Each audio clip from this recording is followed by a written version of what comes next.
Welcome to AKC technical classes. Guys, आज की इस वीडियो में हम आपको डिप्लोमा के 5th सेमेस्टर के जो मैकेनिकल इंजीनियरिंग के स्टूडेंट हैं उनमें एक सब्जेक्ट है आपका ऑटोमोबाइल इंजीनियरिंग। इस सब्जेक्ट के मैराथन क्लासेस की बात करेंगे और इसमें देखेंगे जो आपके इम्पोर्टेंट क्वेश्चन है। हमने आपको 25 प्लस जो मोस्ट इम्पोर्टेंट क्वेश्चन के बारे में बात किया था, उन्हीं का केवल जो पूरा सॉल्यूशन है वही सब हम इस वीडियो के माध्यम से देखने वाले हैं। तो आप लोग अगर अभी तक हमारे चैनल को सब्सक्राइब नहीं किए हैं तो चैनल को आप लोग सब्सक्राइब जरूर कर लें और हमारा जो official app AKC technical classes है वह गूगल प्ले स्टोर पर उपलब्ध हो चुका है। आप इस ऑफिशियल ऐप को डाउनलोड जरूर करें क्योंकि वहां पर आपको टोटल सॉल्यूशन जो आपको 25 प्लस क्वेश्चन है, टोटल सॉल्यूशन आपको वहां पर बताया जाएगा। ओके। और इस समय जो भी आपका मैराथन क्लास है उस पे बहुत ही लेटेस्ट एकदम ऑफर चलाया जा रहा है, तो आप लोग अगर पहले आते हैं तो पहले ऑफर का लाभ भी जरूर पाएंगे। इसलिए आप लोग ऑफर का लाभ जरूर उठाइए। ऑफर जो है आपका न्यू ईयर से लेके मतलब जिस समय यह वीडियो अपलोड की जाएगी उसके बाद से आपका जो है 5 जनवरी तक ये ऑफर आपका वैलिड रहेगा।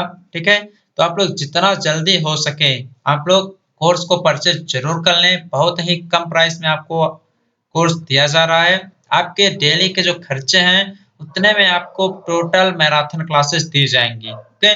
साथ ही साथ जो नोट्स हैं उसका भी अलग से पोर्टल बना दिया गया है, आप लोग नोट्स भी वहां पर देख सकते हैं हमारे official app AKC technical classes पर। सो आप लोग official app Google play store से डाउनलोड जरूर कर लें, अपने दोस्तों को भी बताएं। सो इसमें हम आपको बताएंगे जो भी इम्पोर्टेंट क्वेश्चन है जो ओनली आपके एग्जाम में पूछे जाने वाले हैं, उन्हीं सब क्वेश्चन को बताने वाले हैं जिससे पढ़कर आप आसानी से 45 प्लस मार्क्स गेन कर सकते हैं। सो आप लोग बिना देरी किए हुए हमारा ऑफिशियल ऐप डाउनलोड जरूर करें, अपने दोस्तों को भी बताएं और चैनल पर पहली बार विजिट किए होंगे तो चैनल को सब्सक्राइब जरूर करें और कोर्स को परचेज जरूर करें। ओके। बैग से बच सकें। तो यहाँ पे सबसे पहले हम बात करेंगे महामैराथन क्लास में आपको क्या क्या बताया जाएगा। सबसे पहले आपके सिलेबस के अकॉर्डिंग ही टोटल इसमें कवर कराया जाएगा। हमने आपको पहले से इंपॉर्टेंट क्वेश्चन दिया है ऑटोमोबाइल इंजीनियरिंग का। ऑटोमोबाइल इंजीनियरिंग का एक वीडियो भी है, वह वीडियो आपको हम इस वीडियो के डिस्क्रिप्शन बॉक्स में दे देंगे, आप लोग आसानी से देख लीजिएगा। इसमें आपका जितना भी चैप्टर है, जैसे कि आपका फर्स्ट चैप्टर की अगर हम बात करें तो उसमें आपका क्लासिफिकेशन ऑफ ऑटोमोबाइल इंजीनियरिंग के बारे में है, जिसका नाम है फर्स्ट का इंट्रोडक्शन। इंट्रोडक्शन जो है यहाँ से आपके कौन कौन से मोस्ट इंपॉर्टेंट क्वेश्चन है इन सब के बारे में हम बात करेंगे। साथ ही साथ आपका जो सेकंड चैप्टर है आपका ट्रांसमिशन सिस्टम है, यहाँ से आपके बहुत सारे क्वेश्चंस आपके एग्जाम में पूछे जाते हैं, इसको भी हम कवर करेंगे। इसके बाद आपका आएगा स्टीयरिंग सिस्टम। तो स्टीयरिंग सिस्टम में जितने भी आपके मोस्ट इंपॉर्टेंट क्वेश्चन बनने वाले हैं इन सभी को हम कवर करेंगे। इसके साथ ही साथ आपका जो नेक्स्ट चैप्टर आएगा वो चैप्टर आपका रहेगा ब्रेकिंग सिस्टम। आप लोग अपने सिलेबस के अकॉर्डिंग मिलान कर लीजिएगा अपने सिलेबस में क्या है या क्या नहीं है, क्योंकि इसमें कुछ आपको एक्स्ट्रा हम नहीं देने वाले हैं। साथ ही साथ इसके बाद आपका नेक्स्ट आएगा जो है आपका सस्पेंशन सिस्टम। तो आप लोग सस्पेंशन सिस्टम के बारे में भी जानकारी प्राप्त करने वाले हैं। इसके बाद आपका आता है बैटरी। बैटरी क्या होती है, कितने टाइप्स की होती है, यहाँ से भी मोस्ट इंपॉर्टेंट क्वेश्चंस आपके एग्जाम में पूछे जा चुके हैं। लास्ट चैप्टर आपका आता है एग्जॉस्ट इमिशंस, जो अनेक प्रकार के दुष्प्रभाव कैसे होती हैं, आपके वायुमंडल को नुकसान पहुंचा रही हैं, उनका किस प्रकार से हम एग्जॉस्टिंग करेंगे, ये सब आपको मिलेगा इस लास्ट वाले चैप्टर में। सो आप लोग एक एक पॉइंट को ध्यान से समझते हुए चलेगा। एग्जाम आपका अभी 1 महीना बचा हुआ है, अगर आप ये क्लास कर लेते हैं तो 100% चांस है आपका जो 35 या 40 प्लस मार्क्स आपका आसानी से एग्जाम में आ जाएगा। हम 50 नहीं कर रहे हैं इसलिए क्योंकि आपके लिखने के ऊपर भी डिपेंड करता है। आप 100% लिख कर आएंगे उसके बाद भी आपको 100% नहीं मिलेगा। ये कोई मैथ का सब्जेक्ट नहीं है। इस सब्जेक्ट को पढ़ने के लिए आपके लिए जो मोस्ट इम्पॉर्टेंट चीज़ है उसको भी हम बताना चाहते हैं। इस सब्जेक्ट में आपका जो मोस्ट वैल्यूएबल मार्क्स रहेगा वो डिपेंड करेगा फिगर पे। अगर आप अच्छे से फिगर का डिजाइनिंग कर देते हैं, फिगर बना लेते हैं, जैसे चेसिस क्या होता है, आपका स्टीयरिंग सिस्टम क्या होता है, कैटलिक कन्वर्टर क्या होते हैं, ब्रेकिंग सिस्टम्स क्या होते हैं, इन सब का अगर अच्छी प्रकार से आप ड्राइंग कर लेते हैं, बना लेते हैं तो आपको अच्छा मार्क्स यहाँ से मिलने वाला है। तो ये जो सिलेबस है, ये जो बुक है आपका ऑटोमोबाइल इंजीनियरिंग, ये काफ़ी स्कोरिंग सब्जेक्ट है। अगर आप फिगर पे ध्यान करेंगे तो आप आसानी से इसमें अच्छे मार्क्स प्राप्त कर सकते हैं। तो ये था आपका टोटल इंट्रोडक्शन। इस आज के महामैराथन क्लास में हम इतने चैप्टर्स को कवर करेंगे और इतने में ही आपका ऑटोमोबाइल इंजीनियरिंग भी समाप्त हो जाएगा। काफ़ी बेनिफिट होगा आपके एग्जाम के लिए। So let's start. देखिए, सबसे पहले हम बात करेंगे ऑटोमोबाइल। क्वेश्चन आपसे पूछा जाता है कि ऑटोमोबाइल क्या होता है, इसका वर्गीकरण कीजिए। ठीक है, पूछा जाता है ऑटोमोबाइल क्या होता है, इसका वर्गीकरण कीजिए। तो इसको सबसे पहले आपको किस प्रकार से डिफाइन करना है, इसको समझाते हैं। सबसे पहले आप लोग पेपर को सॉल्व करने से पहले ये ध्यान देते हैं कि हमें जो क्वेश्चन पूछा गया उसमें पूछ क्या रहा है। अगर आपसे पूछा जा रहा है कि वर्गीकरण कीजिए, तो इसका मतलब हमें कम से कम 2 से 3 पेज लिखना है। 2 से 3 पेज लिखना है, तब जाकर हमको 5 नंबर एग्जामिनर देगा। ठीक है, तो यहाँ पे क्वेश्चन पूछा जा सकता है आपसे कि ऑटोमोबाइल क्या होता है, इसका वर्गीकरण कीजिए और जितना इसका क्लासिफिकेशन है सभी का एग्जाम्पल सहित समझाइए। सभी का एग्जाम्पल सहित आपको समझाना रहेगा। तो सबसे पहले हम देखते हैं ऑटोमोबाइल होता क्या है। तो देखें, ऑटोमोबाइल को हम बेसिकली 2 टाइप से डिवाइड कर सकते हैं। एक वर्ड है आपका ऑटो और दूसरा वर्ड है आपका मोबाइल। एक है ऑटो और दूसरा है मोबाइल। ऑटो मीन्स क्या होता है, स्वयं। ऑटो मीन्स क्या होता है, ऑटो मीन्स आपका होता है स्वयं या अपने आप। ऑटो का मतलब होता है स्वयं या अपने आप होता है। इसके साथ ही साथ आपको हम बता दें, फर्स्ट चैप्टर का टोटल जो लेक्चर्स है वो हम चैनल पे पहले ही प्रोवाइड कर चुके हैं। आप लोग पूरा देख लीजिएगा, अपने नोट्स भी वहाँ से आप लोग आसानी से बना सकते हैं।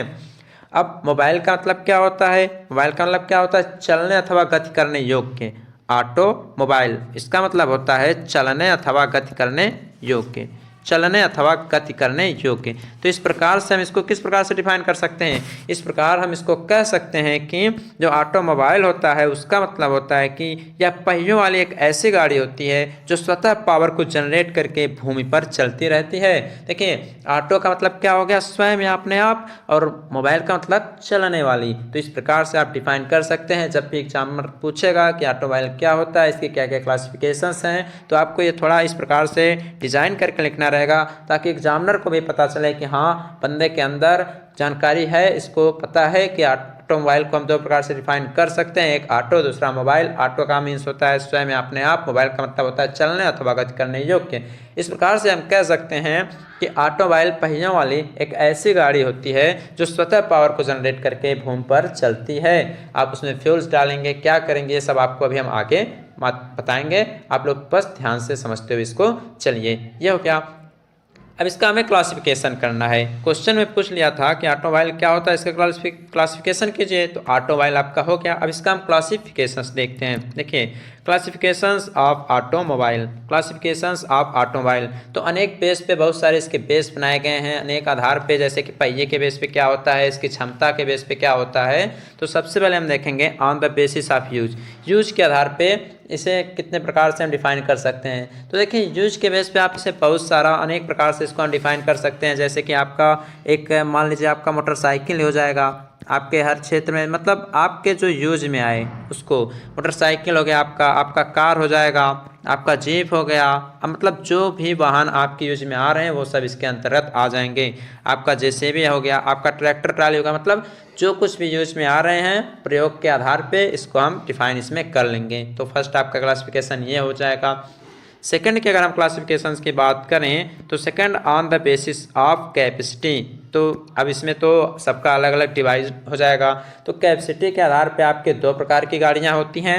एक होती हैं आपकी हल्की परिवहन गाड़ियां, एक आपकी हल्की परिवहन गाड़ियां होती हैं, और दूसरे जो आपकी होती हैं वो होती हैं भारी परिवहन गाड़ियां। ध्यान से सुनिए, इन सभी टॉपिक्स को आप लोग अच्छे से कहीं नोट करते हुए चलिएगा। मोस्ट इंपॉर्टेंट क्वेश्चन है कि ऑटोमोबाइल क्या होता है, इसका वर्गीकरण हम कैसे करेंगे।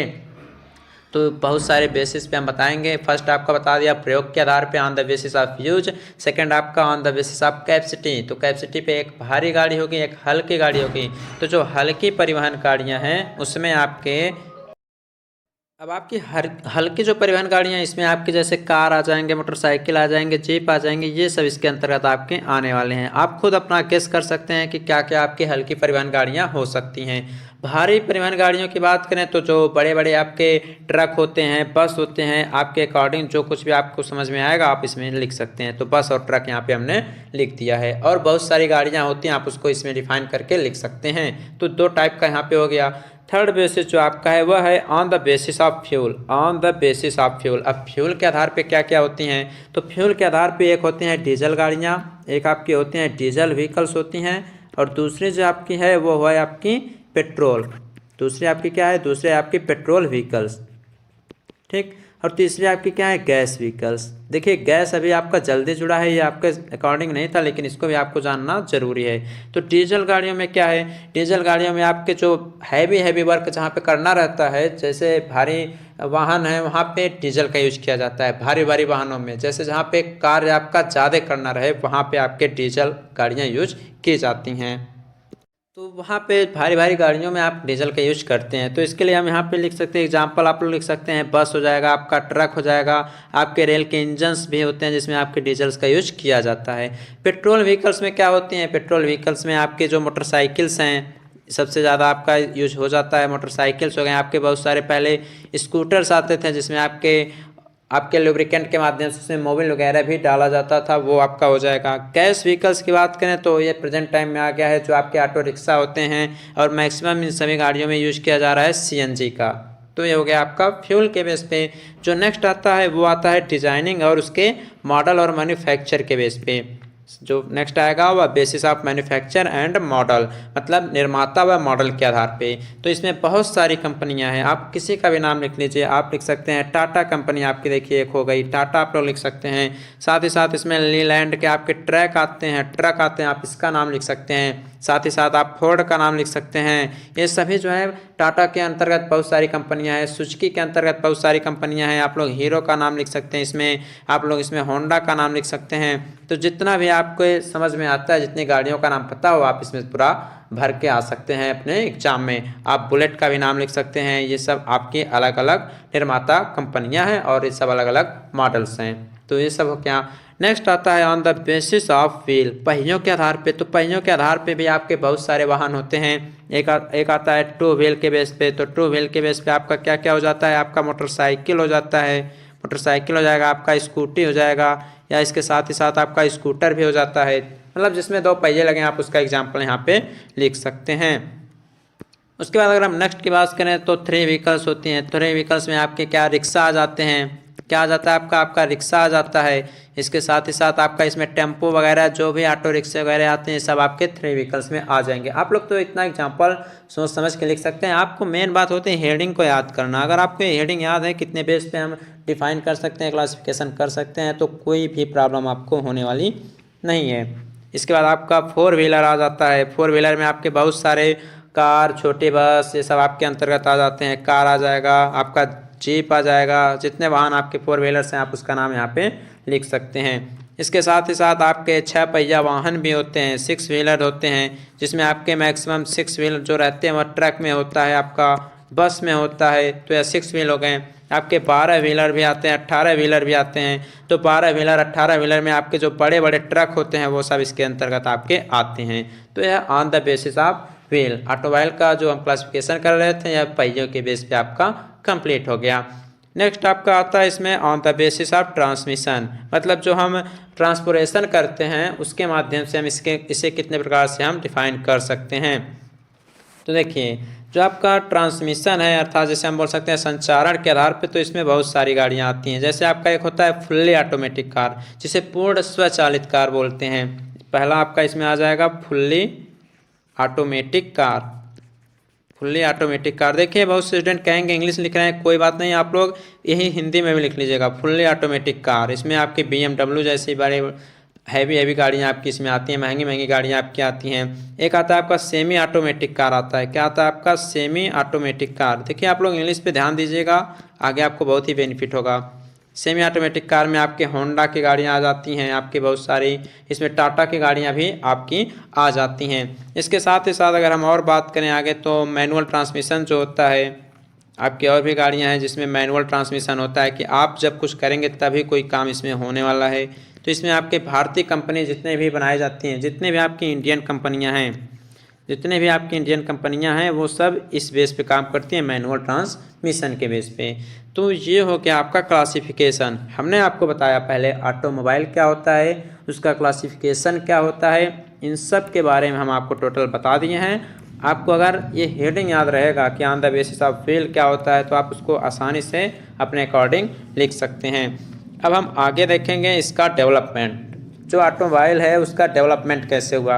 एग्जाम में आपसे क्वेश्चन पूछा जा सकता है कि जो आपका ऑटोमोबाइल है इसका डेवलपमेंट कैसे हुआ, इसका विकास कैसे हुआ, इसका क्या स्कोप है, ये सब आपसे एग्जाम में पूछा जा सकता है। तो सबसे पहले इसको स्टार्ट करते हैं, एकदम स्टार्टिंग से आपको बताते हैं। तो इसमें सबसे पहले डेवलपमेंट में हम देखेंगे 1769 ईस्वी से स्टार्ट करते हैं। देखिए सबसे पहले होता ये था कि पहले तो आपको पता ही होगा बहुत सारी गाड़ियाँ होती नहीं थी, कुछ ही गाड़ियाँ आपको कहीं नज़र आ जाती थी विदेशों में, अपने इंडिया में कुछ होता नहीं था, तो उसका भी आविष्कार कभी ना कभी तो किया गया होगा। तो सबसे पहले 1769 ईस्वी में आपके एक वैज्ञानिक थे जोसेफ कुगनाट, जिनका नाम था आपका जोसेफ कुगनाट। इन्होंने क्या किया था, इन्होंने एक भाप से चलने वाली कार बनाई थी। तो शुरुआत में जब कोई भी डिज़ाइन किया जाता है तो उसकी 100% एफिशिएंसी तो होती नहीं है, वैसे भी आपकी किसी भी चीज़ की एफिशिएंसी 100% होती नहीं है, अभी भी बस मान लिया जाता है। तो जोसेफ कुगनाट जो थे, इन्होंने सबसे पहले एक भाप से चलने वाली कार बनाई थी। आपको जो हम बोल रहे हैं उसको भी ध्यान से सुनना है, कहीं आप लोग नोट करते हुए चलिएगा कि सन 1769 ईस्वी में जोसेफ कुगनाट ने पहले भाप से चलने वाली कार बनाई थी, और इसकी जो स्पीड थी वह बहुत स्लो थी। इसकी जो स्पीड थी वह बहुत स्लो थी। आप इसे ट्रिक के माध्यम से भी याद कर सकते हैं। 1769 में जोसेफ कुगनाट ने भाप का इंजन बनाया और जिसकी स्पीड बहुत ही स्लो थी। उसके बाद धीरे धीरे और मैन्युफैक्चर होता गया, विकास होता गया। इसके बाद आ गया सन 1885। इस सन में क्या हुआ था, इस सन में आए थे आपके कार्ल बेंज। इस सन में आपके आए थे कार्ल बेंज। तो कार्ल बेंज ने क्या बनाया था, पहला ऑटोमोबाइल बनाया था। अब ऑटोमोबाइल आपका होता क्या है, हमने आपको बताया। ऑटोमोबाइल में आपके बहुत सारे पार्ट्स वगैरह लगे रहते हैं, इसमें फ्यूल्स का यूज किया जाता है, और जबकि भाप वाले में ऐसी व्यवस्था नहीं थी, इसलिए उसकी स्पीड स्लो थी। तो 1885 ईस्वी में कार्ल बेंज ने पहला ऑटोमोबाइल बनाया था। उसके बाद आपका आ गया 1893। तो 1893 में आपके गॉटलिब डैमलर, इनका नाम था, इन्हें लोग कहते थे डैमलर, मान ली क्या कहते हैं डैमलर, इनका पूरा नाम था गॉटलिब डैमलर। तो ये जो थे, इन्होंने सन 1893 ईस्वी में पहले 4 पहिया वाहन का डिज़ाइन किया। ये 4WD 4 व्हील ड्राइव के बेस पे इन्होंने 4 पहिया वाहन का इन्होंने डिज़ाइन किया था 1893 में गॉटलिब डैमलर ने। इसके बाद आपका 1926 आया। तो 1926 में आपके जो डैमलर थे और आपके एक और वैज्ञानिक थे मेबेक, डैमलर और मेबेक, इन दोनों ने मिलकर आपके लगभग 30 गाड़ियों को बनाया। जो 30 4 पहिया वाहन थे, इन दोनों ने मिलकर उसको बनाया था। किसमें, 1926 ईस्वी में। और इन्होंने जब 30 गाड़ियाँ बना ली, उसके बाद इन्होंने एक कंपनी अपनी स्थापित कर ली, जिसका नाम इन्होंने रखा डैमलर बेंज, डैमलर बेंज। तो आपको शुरुआत से सब लिखते हुए आना है, समझते हुए आना है, हम बोल क्या रहे हैं उसको भी ध्यान देना है। तो 1926 में गॉटलिब डैमलर और मेबेक ने मिलकर 30 गाड़ियों का आविष्कार किया और एक कंपनी स्थापित कर ली, जिसका नाम रखा गया डैमलर बेंज। तो डैमलर बेंज नामक कंपनी की स्थापना 1926 ईस्वी में गॉटलिब डैमलर एंड मेबेक ने मिलकर किया था।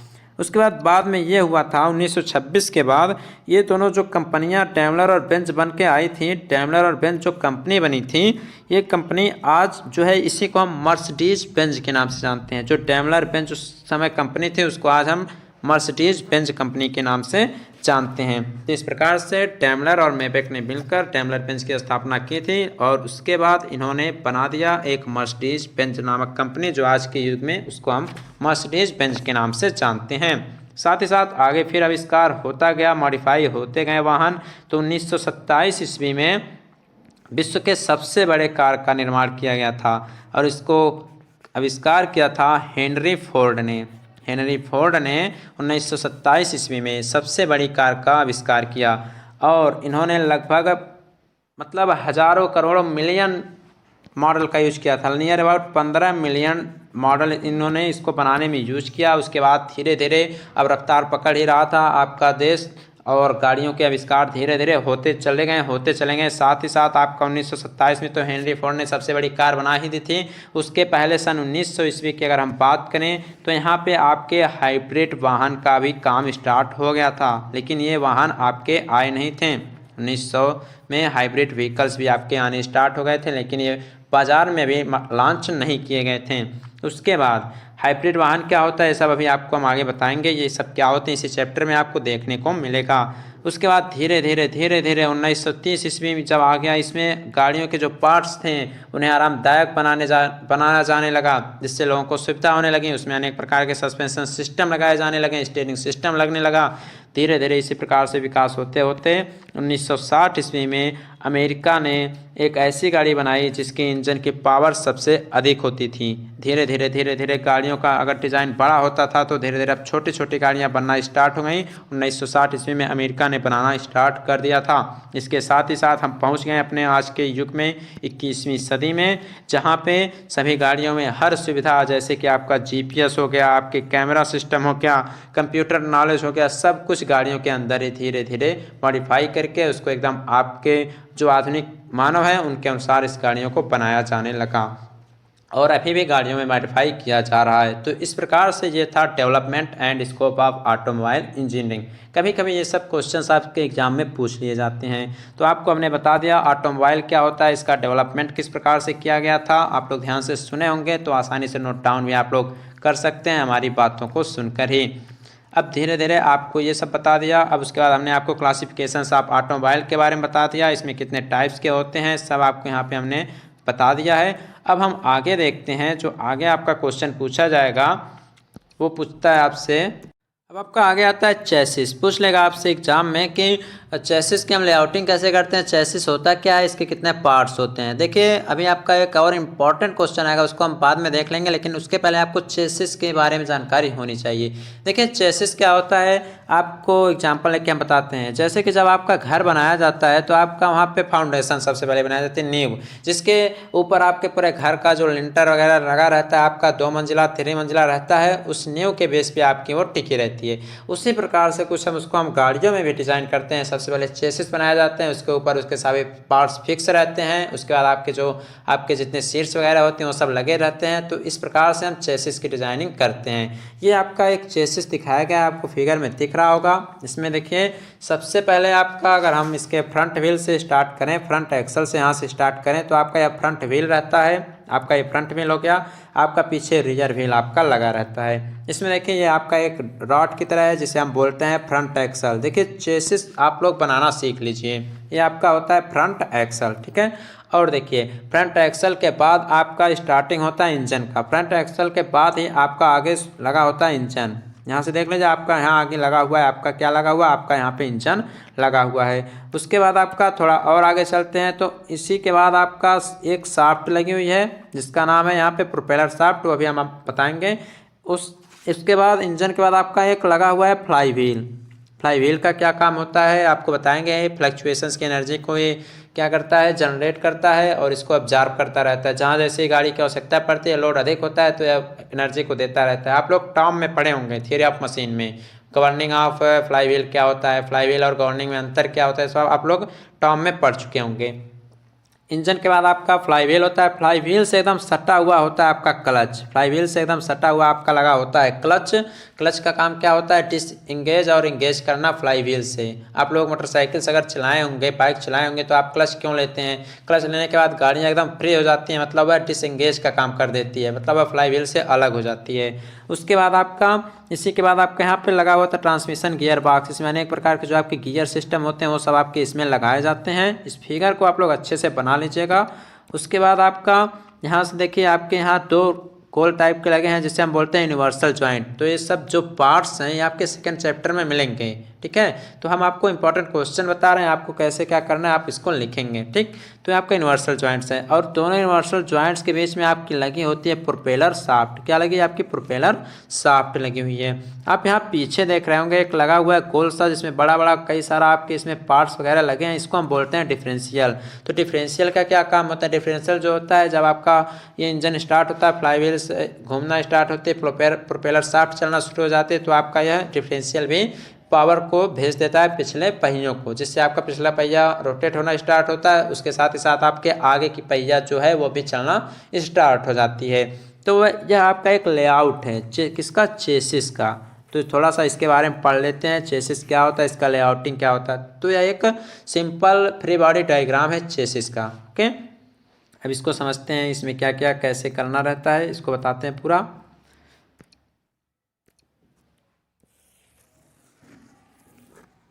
जितने भी क्वेश्चंस आपको बताए जा रहे हैं आप लोग नोट करके कहीं पे एक पेज पे या कहीं एक पन्ने में या कॉपी में नोट डाउन कर लीजिए, जिससे आपको एग्जाम टाइम में बहुत ही फ़ायदा होने वाला है। ये सभी क्वेश्चंस बहुत ही इंपॉर्टेंट हैं। अब थोड़ा सा इसके बारे में पढ़ लेते हैं, चेसिस के बारे में। देखिए चेसिस आपका क्या होता है, यह आपका एक चेसिस जो होता है गाड़ियों में एक फाउंडेशन की तरह काम करता है। आप लोग थोड़ा इसके बारे में लिखेंगे। जो चेसिस होता है वह सभी गाड़ियों में एक फाउंडेशन की तरह यह कार्य करता है। इसमें क्या क्या पार्ट्स लगे होते हैं, थोड़ा इसमें भी पार्ट्स के नाम भी आप लोग लिख सकते हैं।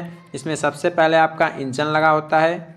देखिए आपको कुछ करना नहीं है, अगर आप ये फिगर बना दिए, अगर आपसे ये फिगर बन गया तो आप टोटल इसको डिराइव कर सकते हैं। फर्स्ट लिख देंगे या फाउंडेशन की तरह काम करता है गाड़ियों में, इसके पार्ट्स क्या क्या होते हैं टोटल आपको यहाँ लिख देना है।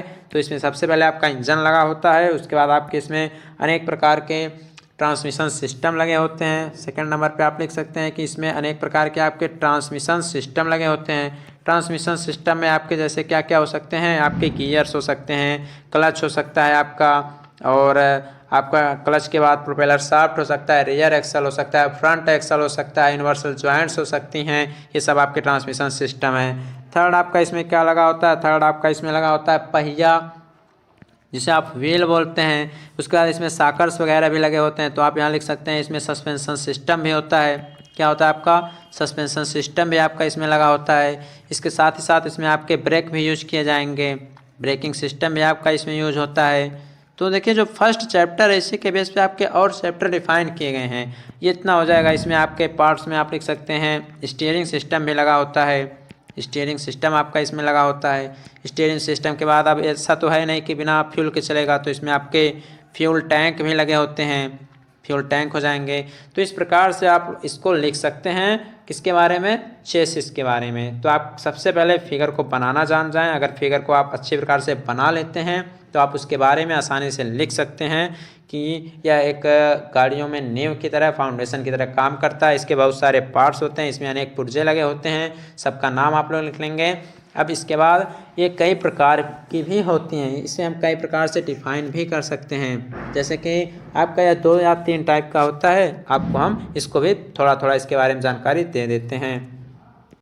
इसमें जो आपका सबसे फर्स्ट आता है वो आता है traditional control chassis. Traditional control chassis जिसे आप परंपरागत नियंत्रण चेसिस बोलते हैं। इसमें क्या होता है, जो आपका इंजन लगा होता है। देखिए इंजन के बेस पे चेसिस को हम अलग अलग टाइप से डिफाइन करते हैं। जो कि इसमें जो इंजन लगा होता है ट्रेडिशनल कंट्रोल चेसिस में, वो आपका जो ड्राइवरिंग कक्ष होता है उसके सामने लगाया जाता है। अगर किसी भी गाड़ी में अगर आप पता करना रहेगा इसमें किस टाइप की चेसिस लगी है, तो आप देखेंगे कि उसमें जो चालक कक्ष है, जो ड्राइवरिंग कक्ष है वो किस तरफ कहाँ पे लगा है। तो इसमें सब जो इंजन लगा होता है वह ड्राइवरिंग कक्ष के सामने लगा होता है।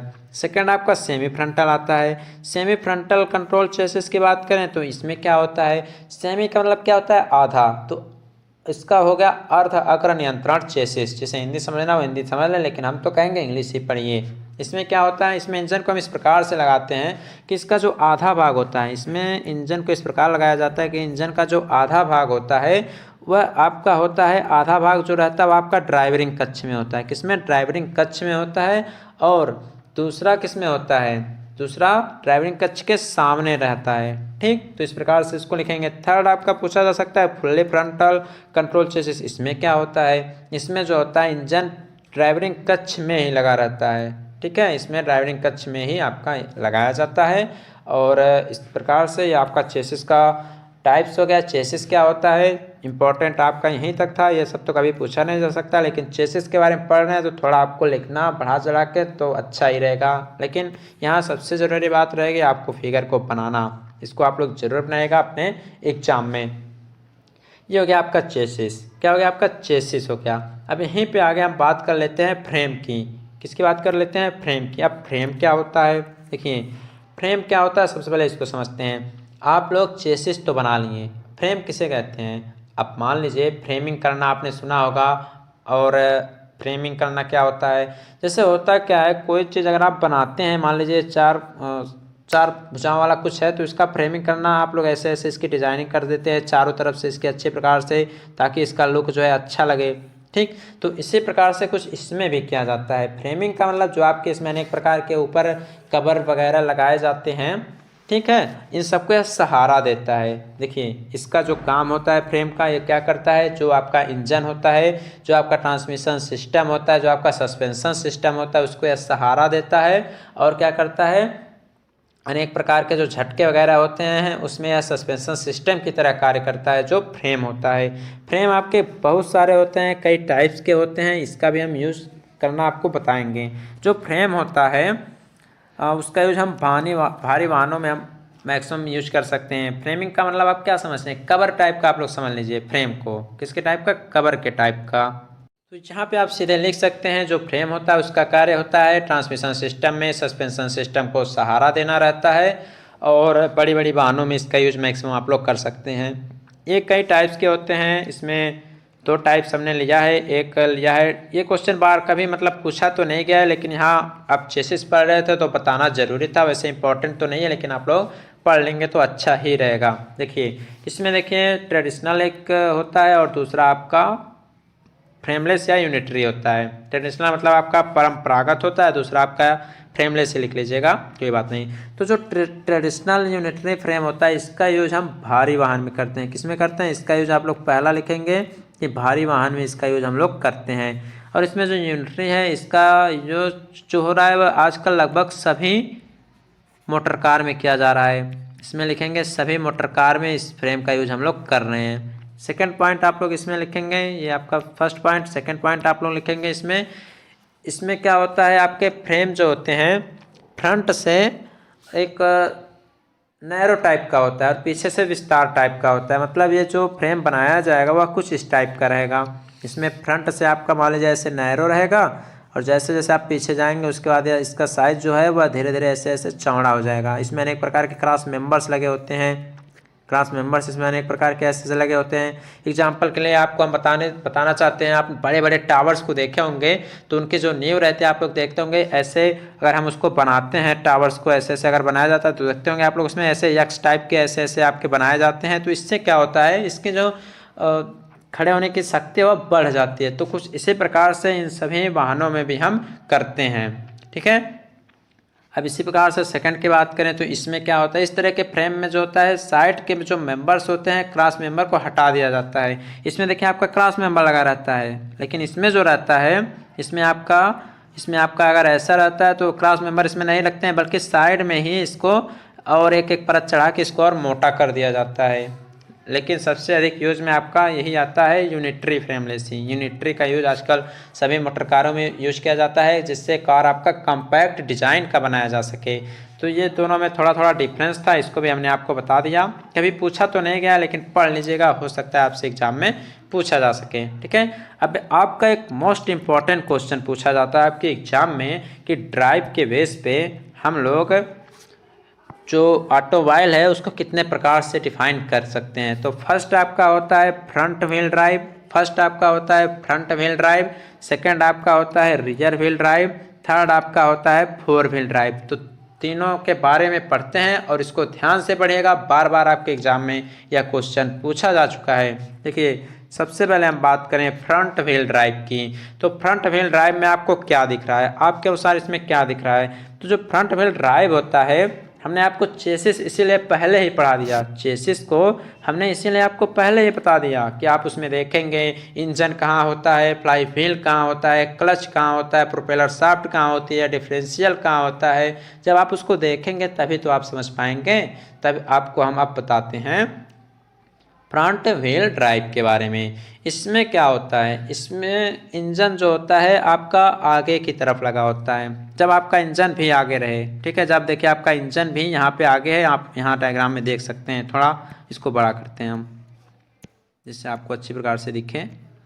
फ्रंट व्हील ड्राइव को हम समझा रहे हैं, आप लोग करिए ऐसा, हमारी बातों को सुन के आप लोग नोट डाउन कर सकते हैं। देखिए इसमें क्या है, इंजन भी आपका देखिए आगे लगा रहता है, और आपका जो हम फिगर बताए थे चेसिस में तो आपका डिफरेंशियल लगा रहता था ना, तो डिफरेंशियल भी देखिए आपका यहीं पे लगा हुआ है। और आपका ट्रांसमिशन सिस्टम जो कुछ भी रहता है, ट्रांसमिशन में गियर क्लच वगैरह सब कुछ आपका आगे ही लगा रहता है। इस प्रणाली में क्या होता है, जो इंजन से पावर मिलती है उसको हम अगले धुरे पर पहुंचाते हैं। जो अगला यहाँ डिफरेंशियल से जो भी आपका यहाँ लगा हुआ है इसको हम यहीं पे पहुंचाते हैं। और इसमें क्या होता है, पिछले पहियों में कोई भी पावर जनरेट नहीं की जाती है, जो कुछ भी रहता है वह अगले पहिए के माध्यम से ये आपका चलता रहता है। इसके अंदर क्या होता है, इंजन और इसमें जो धुरा रहता है वो दोनों पास होते हैं, मतलब इंजन और डिफरेंशियल इन दोनों में देखिए इंजन भी यही है, डिफरेंशियल भी यही है, दोनों पास पास इसमें लगाए जाते हैं। इसमें आपके किसी प्रकार के लंबे प्रोपेलर शाफ्ट की भी आवश्यकता नहीं होती। अगर यहाँ पीछे हम जनरेट करते हैं तो एक प्रोपेलर शाफ्ट लगानी पड़ती, तो लंबे प्रोपेलर शाफ्ट की आवश्यकता पड़ती है।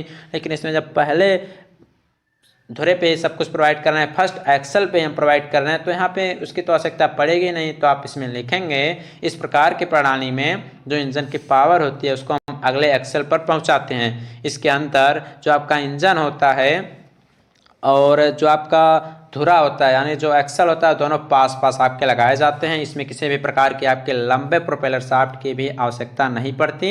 इसमें क्या होता है, जब सब कुछ पार्ट इसमें आपका आगे ही लगा दिया गया है, सभी पार्ट्स आपके इसमें आगे ही लगा दिए गए हैं, तो स्टीयरिंग सिस्टम के लिए इसमें बहुत कम जगह रहता है। ये सब जो मैक्सिमम यूज किया जाता है इस प्रकार के सिस्टम का, उसको हम यूज करते हैं टोयोटा की गाड़ियों में।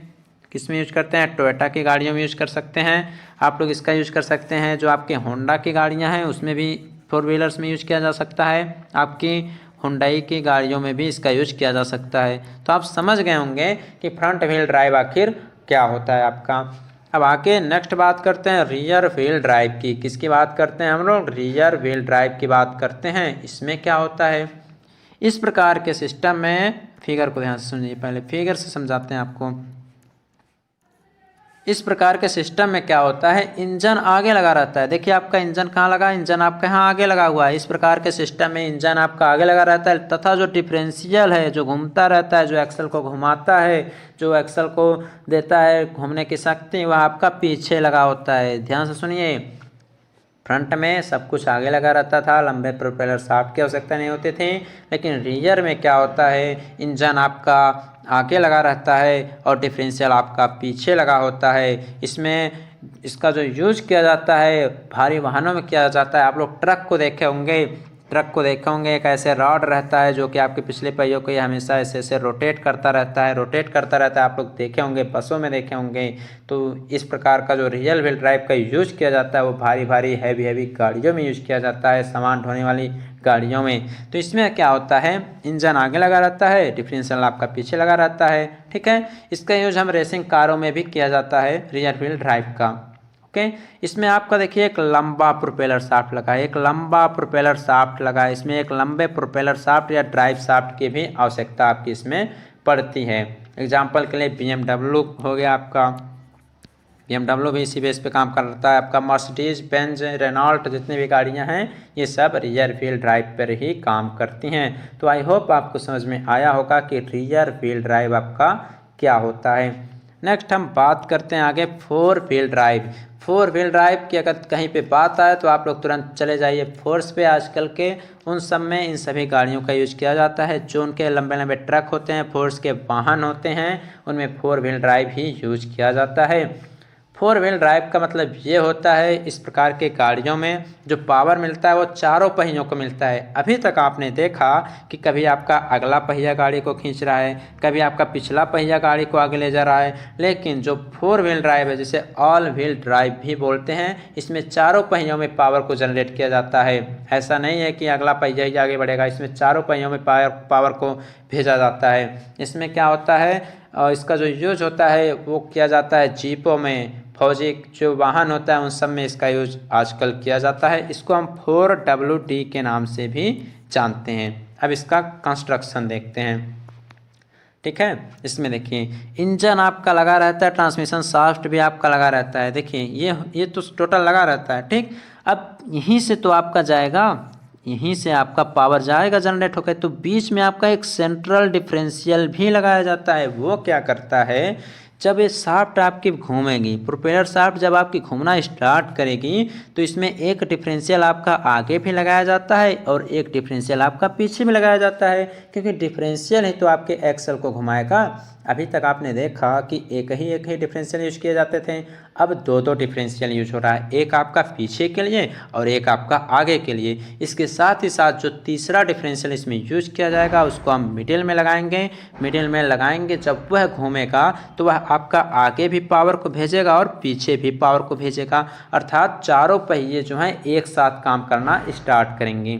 ठीक है, अब जब इतना लोड लेके चलेगा तो इसमें जो फ्यूल की खपत होगी वो भी ज़्यादा होती है। इसमें फ्यूल की जो खपत होती है वो भी आपके ज़्यादा होती है। इसके कुछ एग्जांपल्स के बारे में आपको बताना चाहते हैं। आपकी जो बड़ी बड़ी ऑडी आती हैं, महंगी महंगी गाड़ियाँ ऑडी हो गई, आपके जितने भी ऑल आर्मी ट्रक्स होते हैं उन सब में इन सभी गाड़ियों का यूज किया जाता है। ठीक है, तो आशा करता हूँ आपको ये सब समझ में आ गया होगा। फिगर सहित आप लोग जरूर बनाइएगा एग्जाम में। हम नहीं कहते हैं कि आप यही कार बनाइएगा, आप चेसिस के माध्यम से भी एग्जामिनर के सामने अपनी भावनाओं को प्रेजेंट कर सकते हैं। एक फिगर हम बनाए हैं जो कि अपने टेलीग्राम पे हम सेंड कर देंगे, ऑल 4 व्हील ड्राइव का है। उसको आप किस प्रकार से डिफाइन कर सकते हैं, किस प्रकार से बना सकते हैं, उसको हम टेलीग्राम पे सेंड कर देंगे, आप लोग बना लीजिएगा अच्छी प्रकार से। तो गाइस यहाँ तक आपका टोटल कंप्लीट करा दिया हमने। अब आगे जो आपका सिलेबस आता है वो है electric and hybrid vehicles. Electric and hybrid vehicles. देखिए, सबसे पहले जितने भी स्टूडेंट अभी तक चैनल को सब्सक्राइब नहीं किए हैं सभी लोग सब्सक्राइब जरूर कर लें, लाइक करते रहें वीडियो को और शेयर भी आप लोग जरूर करते रहें। अब हम देखते हैं इलेक्ट्रिक एंड हाइब्रिड व्हीकल्स ये क्या होते हैं। अब देखिए, आज के समय में आप ही लोग देख रहे हैं बहुत सारी गाड़ियां बन रही हैं, इलेक्ट्रिक के बेस पे भी चल रही हैं। तो सबसे पहले इलेक्ट्रिक वाहन को हम समझते हैं। इसमें देखिए, इलेक्ट्रिक जो वाहन होते हैं उसमें सबसे पहले आपको हम हाइब्रिड वाहन के बारे में बताएंगे। इसमें हाइब्रिड व्हीकल्स के बारे में सबसे पहले आपको हम बताएंगे। इसमें होता क्या है, इसमें आपके दो इंजन लगे होते हैं, एक आपका पेट्रोल इंजन लगा होता है, दूसरा आपका एक पेट्रोल या डीजल का होता है और दूसरा जो होता है वह इलेक्ट्रिक मोटर का होता है। इलेक्ट्रिक मोटर मतलब ये होता है आपके इलेक्ट्रिक के माध्यम से इसको हम चला सकते हैं। अगर इलेक्ट्रिक खत्म हो जाती है तो उसको हम डीजल या पेट्रोल के माध्यम से भी चला सकते हैं। साथ ही साथ मॉडिफाई करके आपके गैस सिस्टम भी आ चुके हैं जिसमें आपके गैस या पेट्रोलियम के माध्यम से भी चलाया जा सकता है।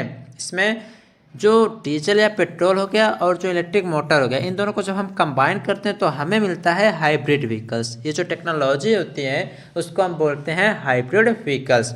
यही साथ ही साथ और बताया जा रहा है कि यदि पहिए की मोटर किसी दूसरे विद्युत ऊर्जा से चलाई जाए तो उसे हम हाइब्रिड वाहन कहेंगे। देखिए, ध्यान से सुनिए, अगर हम डीजल के माध्यम से नहीं चला रहे हैं, अगर हम उसको इलेक्ट्रिक के माध्यम से चला रहे हैं तो उसको हम हाइब्रिड वाहन बोलेंगे।